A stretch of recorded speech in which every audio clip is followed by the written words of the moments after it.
So, Suzanne, Yes. the person who nominated you said that you are one of the most caring, inspirational people that they have ever met. And that says a lot about who you are. They described you as like someone who would get involved like that in a cause they believe in. So what inspires you to get involved in certain causes? I just think, you know, if the cause is something that is near and dear to your heart, or you feel like it's something that you can help somebody with. I mean, it's so easy to help somebody by either helping to get donations, or I love cooking, so I love cooking and raising funds that way, like to the hospital I work at, or just friends. It's such an easy thing to do, and I think if more people did it in the world, it'd be a better place. And, you know, basically I go to bed with decisions I make every day and just hope that, you know, I make the right ones and I've touched somebody's life, and Right. you know, and then hopefully, you know, if you ever need anything in return, that, you know, people remember you for that and they would be there for you as well. Well, to me, I mean, obviously, you're in the medical field.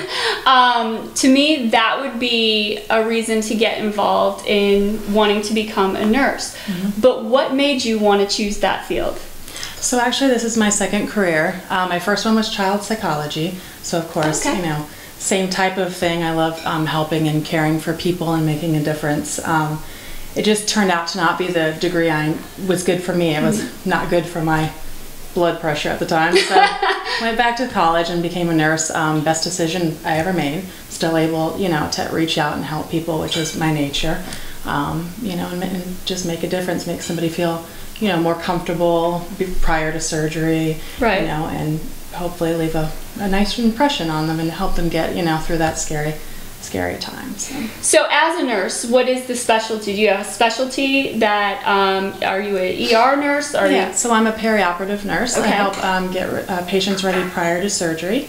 So we do all the that is a assessments. scary time for people. Yeah, all Yeah. the assessments, make sure their paperwork's correct, consents, IVs, antibiotics, all that kind of stuff, and kind of like the gateway to make sure the patient's ready emotionally and physically before Right. going into surgeries, and I love it.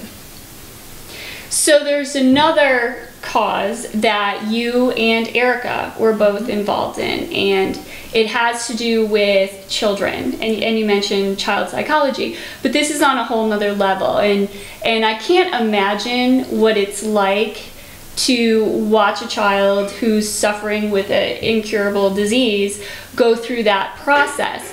You know, most people would run away from that, except of course their parents who have nowhere to run, but they feel extremely helpless because as parents, you know, I'm a mother, like I would want to do everything in my power for my child, but you feel almost powerless in those situations. But you and Erica were together, and it involved a young boy, and it was something that you actually ran toward. Sure. Why?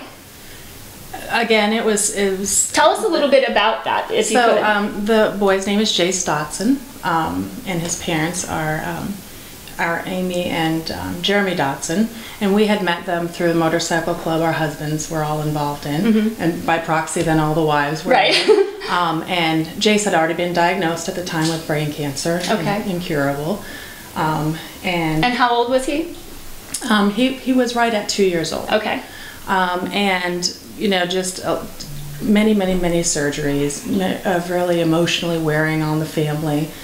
We'd go to the hospital, try to be with them, and then because of that, and because of, you know, our relationship with them through the club, you know, realized that there was some of the family members that had not even actually ever gotten a chance to meet Jace, because most of the family was over in California. Okay. So between that and then just the monetary needs they had as far as, you know, trying to get the, you know, different things for the house, and try to give him any kind of special opportunities they could give him to try to give him whatever special moments for his life, since, you know, he wasn't going to be having a life like that.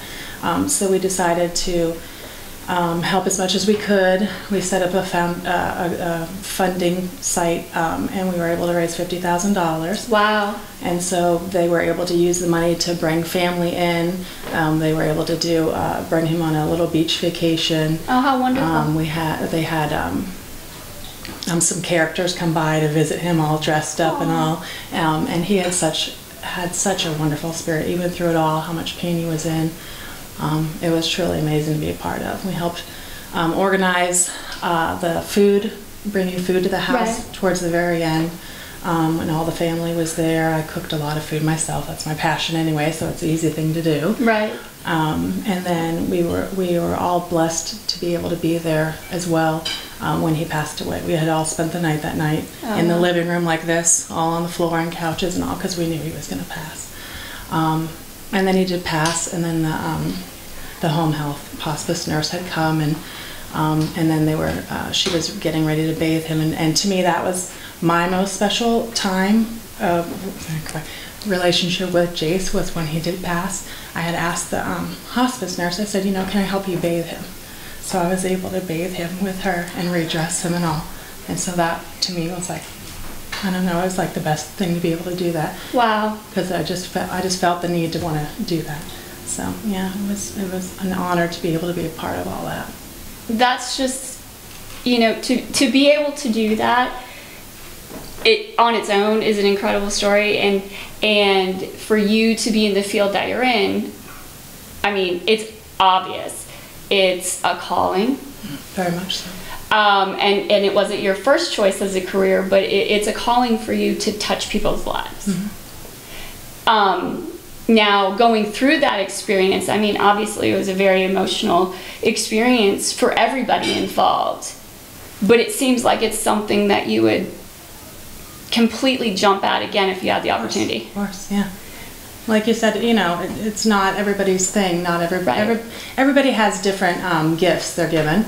Some people are able to do different things, more hands-on, and mine just happens to be more like emotionally supportive, and I'm able to do those kind of things, and disconnect when I need to, enough to be able to help out even in tough circumstances like that. So we all got to use our gifts.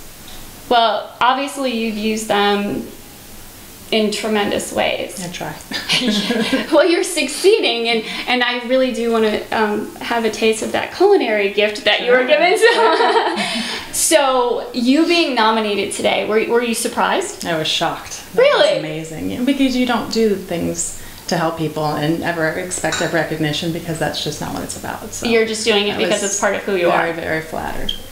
So this is going to be an exciting day for you. So what would you say to someone who would see this or hear about it and think, oh wow, like how did that even come about? You were nominated unbeknownst to you.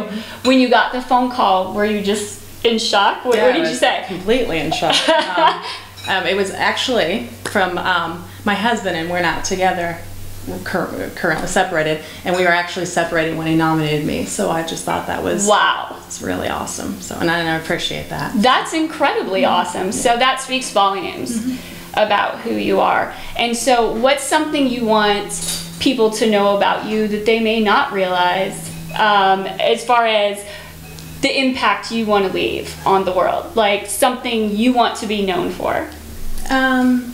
I guess at the end of the day, just for the things that I'm able to do like this, that at the end of the day, if there was a memorial and people were talking about me, and I think it's the same for anybody. I would hope it would be the same for anybody. You want to be known for the good deeds you did, that you tried, and that you were a good person. No one's wonderful. I make tons of mistakes, as does everyone else, but and maybe just be motivation for somebody else to say, I could do this, or I know somebody needs this, and I could reach out a little bit more and help a little bit more, instead of just pretending it's not going on, because it's easy to do.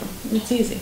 Well, congratulations on being selected. And in my opinion, we're all queens every day, but today is your day. Thank you.